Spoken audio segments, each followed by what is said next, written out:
पद करताना आजचा हा पालखी सोहळा या पदाच्या अनुरूप करताना मला अतिशय आनंद होत आहे। आज पालखी सोहळ्याला 37 वर्ष पूर्ण झाली आहेत। आज शरदशास्त्री जोशी, खासदार श्री मोहोळ साहेब या सर्वांच्या उपस्थितीत, हेमंत रासने आमदार या सगळ्यांच्या उपस्थितीत आज हा पालखी सोहळा पुढे चालला आहे। या पालखी सोहळ्याचं वैशिष्ट्य म्हणजे हा व्यसनमुक्त करणारा पालखी सोहळा आहे। आत्तापर्यंत 500 साई भक्तांना आम्ही व्यसनमुक्त केलेलं आहे। या पालखी सोहळ्यात जे येऊन ते सगळं व्यसनमुक्तीचं आम्ही कार्य करतो।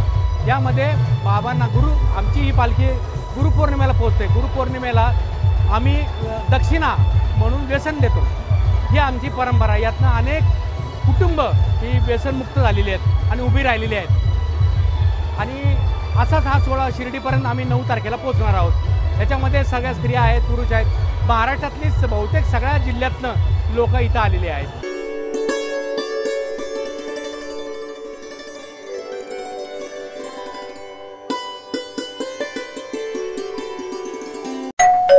अहो उठा ना, ऑफिसला नाही का जायचं?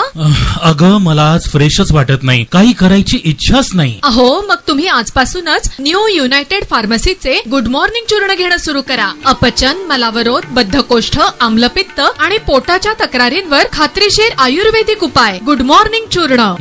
35 वर्षांपासून सगळ्यांच्या पसंतीचे गुड मॉर्निंग चूर्ण औषधांच्या प्रत्येक दुकानात मिळते।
नमस्कार. रामकृष्ण हरी. मी डॉक्टर पवन चांडक HIC संस्थेचा अध्यक्ष आहे आणि मागील 11 वर्षापासून पुणे आळंदी पंढरपूर सायकलवारी करतोय.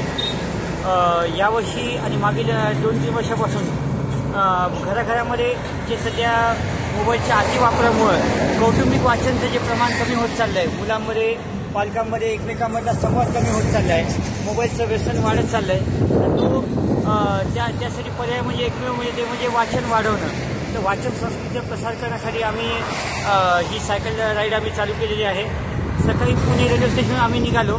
पुण्यामध्ये वेगवेगळ्या सायकलिंग ग्रुप्सशी आम्ही संवाद साधला. आळंदीला अनेक वारकरी आले होते, अनेक पर्यटक होते किंवा अनेक जण दर्शनासाठी आले होते, त्यांच्याशी संवाद साधला. पुढे आम्ही उदय कांचन, नंतर मग यवत, पाटस या ठिकाणी आम्ही लोकांशी संवाद साधून सध्या कुलकुमजवळ आलो आहेत. आजचा आमचा मुक्काम आहे भिगवण. उद्या आम्ही इंदापूर, अकलूज, वेळापूर मार्गे आम्ही पंढरपूर जाणार आहोत आणि ठिकठिकाणी जागेत ज्या काही शाळा लागतील, जे काही आम्हाला वारकरी भेटतील, सगळ्यांसाठी संवाद साधत वाचन संस्कृतीचा संदेश देत आम्ही जाणार आहोत. धन्यवाद.